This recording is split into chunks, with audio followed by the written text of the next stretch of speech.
Want to quickly calculate voltage, current, resistance, or power? Team Atlantic Ohms Law Calculator is a perfect online tool for students, electricians, hobbyists, or anyone working with electronics. You'll see four input fields: V for voltage, I for current, R for resistance, and P for power. The calculator uses the classic Ohm's law formulas. Just enter two values and it calculates the other two.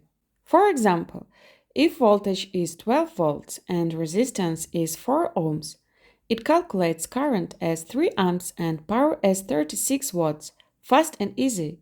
Need to work backward? Enter current and power instead, say 2 amps and 20 watts. Click Calculate button and you get 10 volts and 5 ohms. Click Reset button anytime to clear all values and start over. Another example.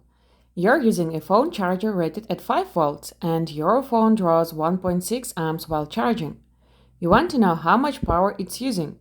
Enter voltage 5 volts and current 1.6 amps. Click Calculate button. Your phone is using 8 watts while charging. Visit tematlantic.com for more engineering resources.